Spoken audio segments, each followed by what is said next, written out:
අද වීඩියෝවෙන් අපි ඔබ වෙත ගෙනීමට බලාපොරොත්තු වෙන්නේ 53/2023 චක්‍රලේඛය යටතේ තියෙන කරුණු අතරින් අවසාන කාරණාව පිළිබඳව. එනම් ශිෂ්‍ය කාර්ය දර්ශනය පිළිබඳව.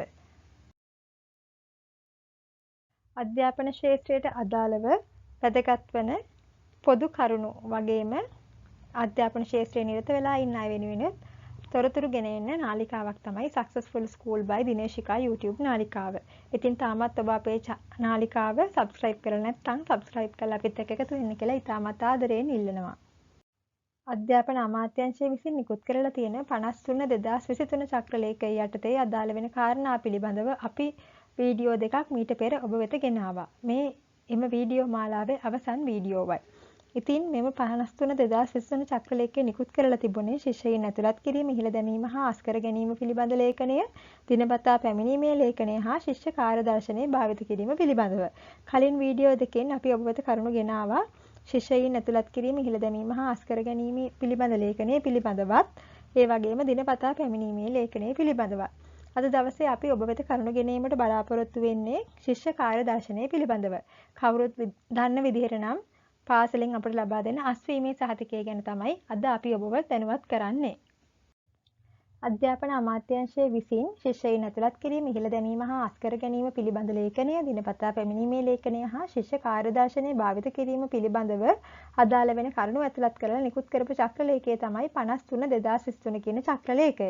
මෙම චක්‍රලේඛය නිකුත් කළේ 2023 දෙසැම්බර් මාසේ 29 වන දින. මෙම චක්‍රලේඛයේ බලාත්මක වීම සිදු වෙන්නේ 2024 ජනවාරි මාසේ 1 වෙනි දින සිට. මීට කලින් මෙම ලේඛන පිළිබඳව නිකුත් කරලා තිබුණු 2008-39 කියන චක්‍රලේඛය අවලංගු කරලා තමයි මෙම චක්‍රලේඛය බලපැවැත්වෙන්නේ. මෙම චක්‍රලේඛය බලපැවැත්වෙන දිනය වෙන්නේ 2024 ජනවාරි 1 වෙනිදා. 53/2023 චක්‍රලේඛයට අදාළව ගෙනෙන අවසන් වීඩියෝ මේ වෙන නිසා මෙම චක්‍රලේඛයේ අදාළ කරලා තියෙන පොදු කරුණු පිළිබඳවත් මේ චක්‍රලේඛය යටතේ දැනුවත් කිරීමට අපි බලාපොරොත්තු වෙනවා. ඒ අනුව මෙහි පොදු කරුණු විදිහට දක්වලා තියෙනවා සිසුන් ඇතුළත් කිරීමේ ලේඛනයේ විදිහට අපි සාමාන්‍යයෙන් පොදු ව්‍යවහාරයේ භාවිත වෙන ලේඛනය. ඒ කියන්නේ මේකේ දීර්ඝ නාමය තමයි ශිෂ්‍යයින් ඇතුළත් කිරීම, ඉහළ දැමීම හා අස්කර ගැනීම පිළිබඳ ලේඛනය. ඉතින් මෙම ලේඛනයත් දිනපතා පැමිණීමේ ලේඛනයත් පාසල පවත්වන මුල් කාලය පුරාම පාසල තුල තබා ගන්න ඕනේ. විදුහල්පති පාසලේ නොමැති වුවත් මෙම ලේඛන අවශ්‍ය වේලාවකට ඉදිරිපත් කිරීමේ හැකියාවක් තියෙන්න ඕනේ. ඒ වගේම තමයි මෙම චක්‍රලේඛය අනුව කටයුතු කරනකොට යම් ගැටලු සහගත තත්ත්වයන් සමහර අවස්ථාවන් වලදී මතුවෙනවා. ඒ අවස්ථාවකදී අධ්‍යාපන අමාත්‍යාංශයේ අධ්‍යාපන අධ්‍යක්ෂක විසින් විමසිය යුතුයි කියලාත් මේ චක්‍රලේඛයේ දක්වලා තියෙනවා. ඒ වගේම තමයි යම්කිසි අවස්ථාවකදී මේ ශිෂ්‍යයින් ඇතුළත් කිරීමේ ලේඛනයේ භාවිතයකට ගත නොහැකි තත්ත්වයට, අබල තත්ත්වයට පවතලා තියෙනවා නම් නැවත ලේඛනගත කිරීමට අනුමැතිය ලබා ගන්න ඕනේ. ජාතික පාසලක් නම් අධ්‍යාපන අමාත්‍යාංශ ලේකම්ගේ අනුමැතියත්, පළාත් පාසලක් නම් පළාත් අධ්‍යාපන ලේකම්ගේ අනුමැතියත් මේ සඳහා ඔබ ලබා ගන්න ඕනේ. දැන් අපි කතා කරමු ශිෂ්‍ය කාර්ය දර්ශනයට අදාළව වගකීම කාටද පැවරෙන්නේ කියලා. මේ ශිෂ්‍යයෙක් හෝ ශිෂ්‍යාවක් පාසලෙන් අස් වෙලා යනකොට ශිෂ්‍ය කාර්ය දර්ශනය නිවැරදිව සම්පූර්ණ කළා විදුහල්පති විසින් තමයි අත්සන් යොදා නිකුත් කරන්න ඕනේ. ඒ වුණාට විදුහල්පති පාසලේ නොමැති අවස්ථාවකදී මෙම ශිෂ්‍ය කාර්ය දර්ශනය හදිසි අවස්ථාවක් සඳහා නිකුත් කිරීමට අවශ්‍ය වුණොත් ඒ අවස්ථාවේදී රාජකාරී පවරලා තියෙන නියෝජ්‍ය විදුහල්පතිට මේ අත්සන් කිරීමේ රාජකාරිය සිදු කරන්න බලය දීලා තියෙනවා. ඒ වගේම තමයි ශිෂ්‍ය කාර්ය දර්ශනයක් අපි කියනවා පාසලින් අස් වෙලා යනකොට ළමයිට නිකුත් කරන්න කියලා. පළවෙනි වසරට පාසලට ඇතුළත් වන දරුවෙකුට ශිෂ්‍ය කාර්ය දර්ශනයක් නැහැ. ඒ වුණාට අතරමැදි පන්තිවලට සිසුන් ඇතුළත් වෙලා තියෙනවා නම් ඒ දරුවන් කලින් රජයේ පාසලක අධ්‍යාපනය ලැබලා තියෙනවා නම් ඔවුන්ට එම පාසලින් අනිවාර්යයෙන්ම ශිෂ්‍ය කාර්ය දර්ශනයක් නිකුත් කරලා තියෙනවා. එතකොට මේ ශිෂ්‍ය කාර්ය දර්ශනය භාවිත කරලා තමයි ඇතුළත් වීමේ කටයුතු සිදු කරන්න කියලා තියෙන්නේ. අපි මේ පිළිබඳව කලින් කතා කළා. ඉතින් මෙසේ අතරමැදි පන්තිවලට දරුවෝ ඇතුළත් වෙන අවස්ථාවකදී ඒ දරුවන්ගේ ශිෂ්‍ය කාර්ය දර්ශනයක් තියෙනවා නම් එය එම දරුවන්ගේ පෞද්ගලික ලිපිගොනුවට ඇතුළත් කරලා ආරක්ෂිතව තබා ගන්න ඕනේ. මොකද ඒ දරුවා පාසලෙන් අස් වෙලා යනකොට අදාළ කරුණු සම්පූර්ණ කරලා දෙන්නේ ඒ ශිෂ්‍ය කාර්ය දර්ශන කොලයේ නිසා. මේ ශිෂ්‍ය කාර්ය දර්ශනයට අදාළව තොරතුරු සම්පූර්ණ කරනකොට යම් දරුවෙක් පාසලේ අධ්‍යාපන ලැබෙන කාලය තුල එම ශිෂ්‍යයා හෝ ශිෂ්‍යාව අවසන් වරට සමත් වූ පන්තිය, ඒ වගේම අවසන් වරට ඉගෙනීම ලැබූ පන්තිය සහ ඉගෙනගත් විෂයන් සමග භාෂා මාධ්‍ය සටහන් කිරීමට ඉඩක් ලැබලා තියෙනවා. මේ කරුණු නිවැරදිව මෙම ලේඛනයට සටහන් කරන්න ඕනේ.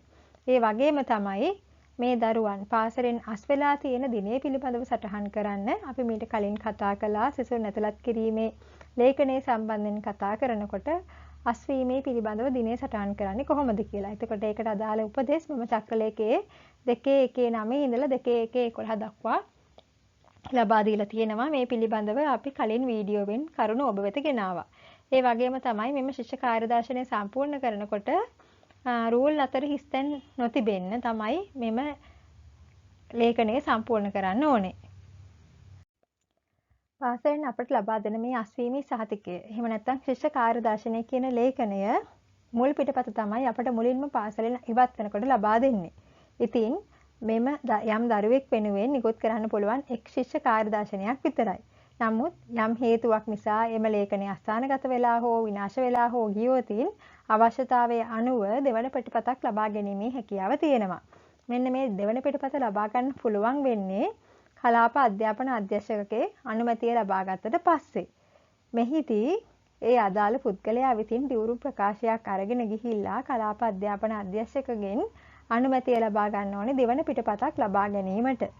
එතකොට මේම දිවුරුම් ප්‍රකාශය සලකා බලලා කලාප අධ්‍යාපන අධ්‍යක්ෂක විසින් දෙවන පිටපත නිකුත් කිරීමට අවශ්‍ය අනුමැතිය විදුහල්පතිවරයා වෙත නිකුත් කරනවා.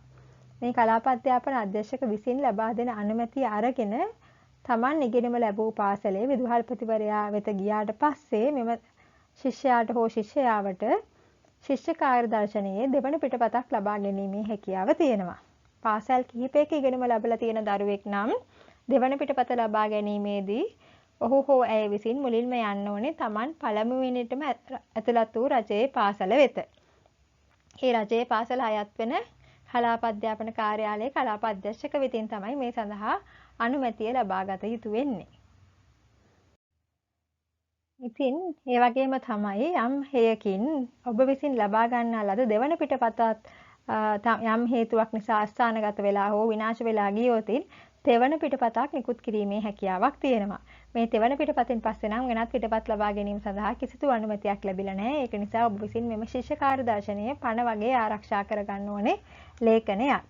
ඉතින් මෙන්න මේකෙදි යම් හේතුවක් නිසා කියන උදාහරණයක් විදිහට ගම් වතුර සුනාමි වගේ ස්වභාවික ආපදා මේ සිද්ධ වෙලා මෙම ලේඛනයේ නැති වෙලා හරි අස්ථානගත වෙලා හරි තියෙනවා නම් දෙවන පිටපත අස්ථානගත වෙලා තියෙන අවස්ථාවකදී පළාත් අධ්‍යාපන අධ්‍යක්ෂකගේ අනුමැතියෙන් තමයි තෙවන පිටපත නිකුත් කිරීමට බලය දීලා තියෙන්නේ.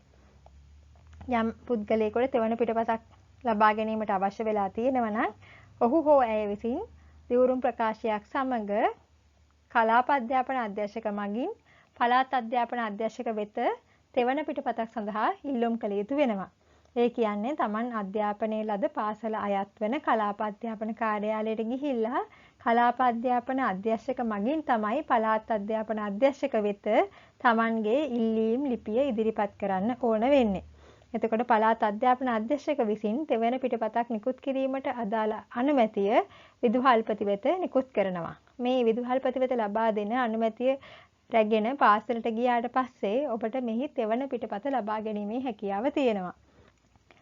අපි අර කලින් කතා කළා වගේම පාසල් කිහිපයක අධ්‍යාපනය ලබා තියෙන දරුවෙක් නම් ඔබ විසින් යා යුත්තේ රජයේ පාසලක් විදිහට ඔබ විසින් මුලින්ම ඇතුළත් වූ පාසල අයත් වන කලාප අධ්‍යාපන කාර්යාලයට. ඊට පස්සේ තමයි පළාත් අධ්‍යාපන කාර්යාලයට යා යුතු වෙන්නේ. එතකොට Taman පළවෙනියටම ඉගෙන ගත්ත පාසලේ මේ අදාළ කරුණු සම්පූර්ණ කරගෙන ඊට පස්සේ තමයි අනිකුත් පාසල් වෙත ඔබ යා යුතු වන්නේ.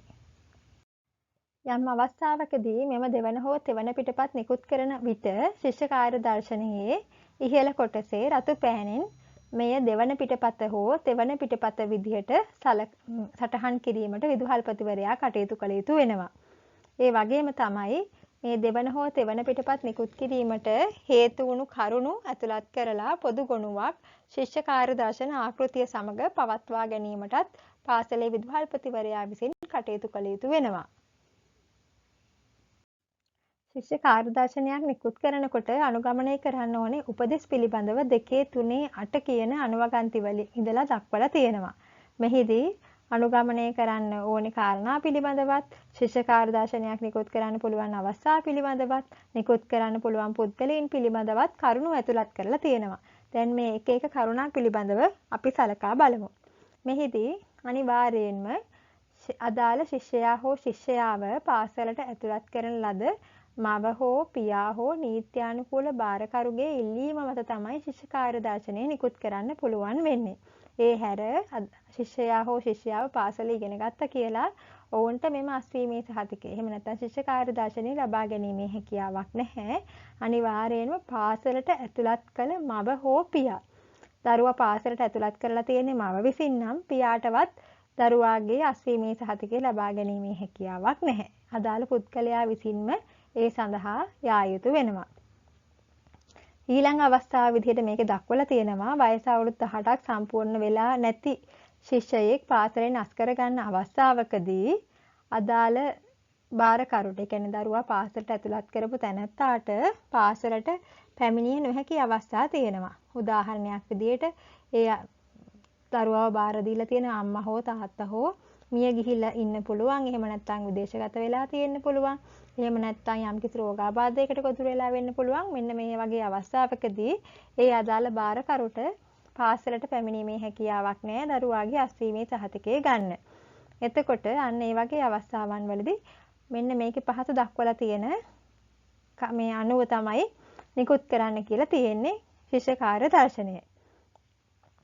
දරුවා පාසලට ඇතුළත් කරන ලද තැනැත්තා විදේශගතව සිටින අවස්ථාවකදී නම් දරුවා දැනට ජීවත් වන මෙරට සිටින මව හෝ පියා හෝ භාරකරු විසින් ඉල්ලීමක් කරන විටකදී විදේශගත තැනැත්තාගේ ලිඛිත ඉල්ලීමක් සහ අදාළ ලේඛන. ඒ කියන්නේ අදාළ පුද්ගලයා විදේශගත වෙලා ඉන්න බවට තහවුරු කරන ලේඛන.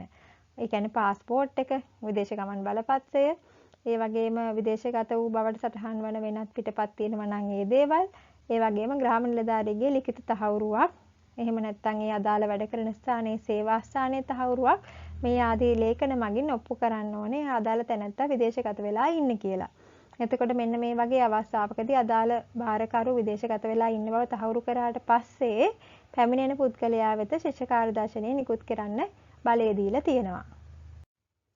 ඊළඟට මේ දරුවව බාර දීලා තියෙන මව හෝ පියා මිය ගොස් ඇති විටකදී එහෙම නැත්නම් බරපතල කායික හෝ මානසික ආබාධයක් හේතුවෙන් අස්වීමේ සහතිකය ගන්න පැමිණිය නොහැකි අවස්ථාවලදී දැනට දරුවා බලා ගන්න භාරකරුගේ ඉල්ලීම මත අදාළ මරණ සහතික, එහෙම නැත්නම් වෛද්‍ය වාර්තා, මේ වගේම ග්‍රාම නිලධාරිගේ ලිඛිත තහවුරුවක් වගේ නීත්‍යානුකූල ලේඛනයක් මගින් තොරතුරු සනාථ කරගෙන තමයි ශිෂ්‍ය කාර්යදර්ශනය නිකුත් කරන්න පුළුවන් වෙන්නේ. ඒ නැතුව අපිට කොයිම අවස්ථාවකදීවත් අදාළ භාරකරුට නොමැතිව වෙනත් පුද්ගලයෙකුට මෙම ශිෂ්‍ය කාර්යදර්ශනය නිකුත් කිරීමේ හැකියාවක් නැහැ.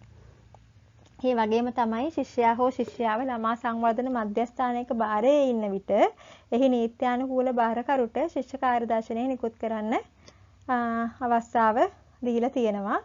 ශිෂ්‍යයා හෝ ශිෂ්‍යාව පාසලට ඇතුළත් කිරීමෙන් පසුව දරුවාගේ සුභ සිද්ධිය සඳහා ළමා සංවර්ධන මධ්‍යස්ථානය වෙනස් කරන අවස්ථාවකදී කලාප අධ්‍යාපන අධ්‍යක්ෂක විසින් අදාළ ප්‍රාදේශීය ලේකම් මගින් ළමා හිමිකම් ප්‍රවර්ධන නිලධාරීන් දැනුවත් කරලා ශිෂ්‍ය කාර්යදර්ශනය නිකුත් කිරීමට සුදුසු පාර්ශවය පිළිබඳව නිර්දේශයක් ලබාගෙන තමයි ශිෂ්‍ය කාර්යදර්ශනය නිකුත් කරන්න කටයුතු කරන්න වෙන්නේ.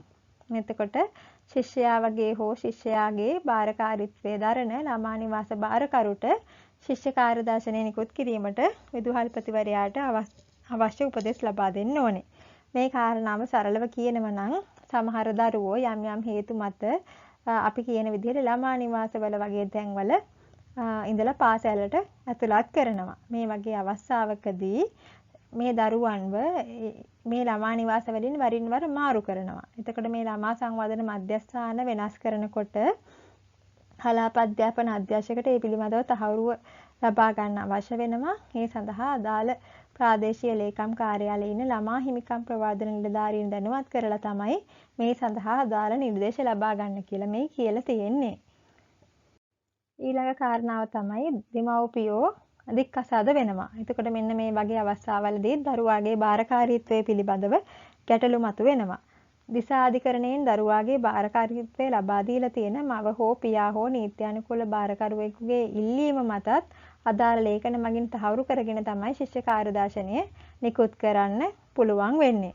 එතකොට අධිකරණයේ විසින් ලබා දෙන නියෝග ලබා දෙන පාර්ශවයේ වෙතත් ශිෂ්‍ය කාර්යදර්ශනයක් නිකුත් කිරීමේ හැකියාව ලබා දීලා තියෙනවා. ඒ වගේම තමයි දරුවා පාසලට ඇතුළත් කරන අවස්ථාවකදී අදාළ මව හෝ පියා හෝ නීත්‍යානුකූල භාරකරුට ලිඛිත විරෝධතා ඉදිරිපත් කරලා තියෙන අවස්ථාවකදී එහෙම නැත්නම් වෙනත් පාර්ශවයක් විසින් අස්වීම ඉල්ලලා තියෙන අවස්ථාවකදී විදුහල්පතිට පුළුවන් කලාප අධ්‍යාපන අධ්‍යක්ෂක ඒ පිළිබඳව දැනුවත් කරන්න. ඒ අවස්ථාවේදීත් කලාප අධ්‍යාපන අධ්‍යක්ෂක විසින් ප්‍රාදේශීය ලේකම් මගින් ළමා හිමිකම් ප්‍රවාද නිලධාරීන්ව දැනුවත් කරලා අදාළ පාර්ශවය පිළිබඳව ඒ කියන්නේ අස්වීම නිකුත් කරන්න ඕනේ කොයි පාර්ශවයේ වෙතද කියලා නිර්දේශයක් ලබාගෙන ඒ අනුව කටයුතු කරන්න කියලා තමයි මෙහිදී ප්‍රතිපාදන ලබා දීලා තියෙන්නේ. ඒ වගේම තමයි දික්කසාද නඩුවක් යන අවස්ථාවකදී මේ ඉහත ක්‍රමවේදය තමයි අනුගමනය කරන්න ඕනේ. මේ ඊ අක්ෂරය යටතේ දක්වලා තියෙන ක්‍රමවේදය තමයි දික්කසාද නඩුවක් පවතින අවස්ථාවකදී අනුගමනය කරන්න ඕන වෙන්නේ. පාසලේ අස්වීම ඉල්ලා සිටින දරුවන්ට අවුරුදු 18ට වඩා වැඩි නම් කොහොමද අපි මේක නිකුත් කරන්නේ? මෙන්න මේ පිළිබඳව තොරතුරු දක්වලා තියෙනවා 2.3.8.3 අඩමගන්ති යටතේදී. එතකොට යම් දරුවෙකුට අවුරුදු 18ට වඩා වැඩි නම් එම දරුවට පුළුවන් මෙන්න මේ පහත දක්වලා තියෙන අවස්ථාවන් වලදී ඒ අදාළ තොරතුරු වල නිර්වැදතාවය තහවුරු කරගත්තට පස්සේ ශිෂ්‍ය කාර්යදර්ශනයේ අදාළ ශිෂ්‍යයා වෙත නිකුත් කරන්න. එතකොට මේකෙදි පළවෙනි කාරණාව විදිහට දක්වලා තියෙන්නේ අපස උසස් පෙළ විභාගය සඳහා පාසල් අයදුම්කරුවෙකු විදිහට දෙවනි වරටත් පෙනී ඉඳලා අවසන් වුණාට පස්සේ ඒ දරුවටම අස්වීමේ සහතිකය ලබා ගැනීමේ හැකියාව තියෙනවා. ඒ වගේම තමයි අපස උසස් පෙළ විභාගය සඳහා ප්‍රථම වරට පමණක් පාසල් අයදුම්කරුවෙකු විදිහට පෙනී ඉඳලා ප්‍රතිඵල නිකුත් වුණාට පස්සේ නැවත පාසල් අයදුම්කරුවෙකු ලෙස එම විභාගයට පෙනී නොසිටින බවට දෙමව්පියන්ගෙන් හරි නීත්‍යානුකූල භාරකරුවන්ගෙන් හරි ලිඛිත තහවුරුවක් ගත්තට පස්සේ අදාළ දරුවාට ශිෂ්‍ය කාර්යදර්ශනය ලබා ගැනීමේ හැකියාව තියෙනවා. ඊළඟට ළමා සංවර්ධන මධ්‍යස්ථානයක භාරකාරීත්වයේ ඉන්න දරුවෙකුටත් අවුරුදු 18 සම්පූර්ණ වුණාට පස්සේ මෙම අස්වීමේ සහතිකය ලබා ගැනීමට අවස්ථාව සලසලා දීලා තියෙනවා. ඊළඟට 1 සිට 11 ශ්‍රේණිවලදී දීර්ඝ නොපැමිණීම් වලට අදාළව මෙම චක්‍ර ලේඛනවල අඩංගු කරුණු සම්පූර්ණ කරලා තියෙනවා නම් ඒ කියන්නේ දීර්ඝ නොපැමිණීම් තියෙනට පස්සේ දින 40ක කාලයක් ගියාට පස්සේ දරුවන්ව පාසලෙන් අස් කිරීමට බලය දීලා තියෙනවා. මෙන්න මේ කාරණා පිළිබඳව තමයි මෙහිදී දක්වලා තියෙන්නේ. ඊළඟට තවත් කාරණාවක් විදිහට දක්වලා තියෙනවා පාසල් අයදුම්කරුවෙකු ලෙස අපස සාමාන්‍ය පෙළ විභාගයට පෙනී සිටීමෙන් පස්සේ උසස් පෙළ විභාගයට පෙනී සිටින්න අදාළ පාසලට ඇතුළත් වෙලා නැති වෙලා නම් ඒ කියන්නේ උසස් පෙළ හැදෑරීමට මේ දරුවා එම පාසලට ඇතුළත් වෙලා නැත්නම් ඒ දරුවන්ටත් අස්වීමේ සහතිකය නිකුත් කිරීමේ හැකියාව තියෙනවා. 53/2020 චක්‍රලේඛය පිළිබඳව තමයි අපි අද කරුණු ඔබ වෙත ගෙනාවේ. මීට පෙර එම චක්‍රලේඛය පිළිබඳව වීඩියෝ දෙකක් අපි ඔබ වෙත ගෙනාවා. මේ එම චක්‍රලේඛයට අදාළ අවසන් වීඩියෝව.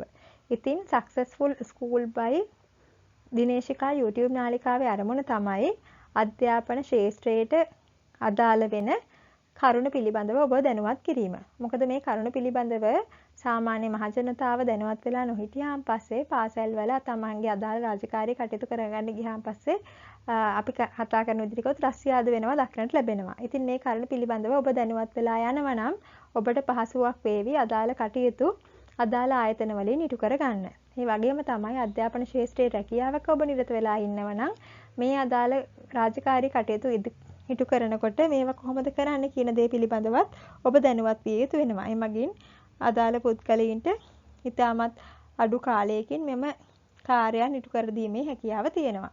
ඉතින් මේ වගේ අධ්‍යාපන ශාස්ත්‍රයට වැදගත් වෙන තවත් කරුණු පිළිබඳව ඔබ දැනුවත් වීමට කැමති නම් අපේ Successful School by දිනේශිකා YouTube නාලිකාව subscribe කරලා like එකක් දාන්න. ඒ වගේම bell icon එකත් click කරලා තියාගන්න. මේ වගේ වීඩියෝ ඔබ වෙත ගෙන ආපු ගමන්ම නැරඹීමේ හැකියාව තියෙනවා.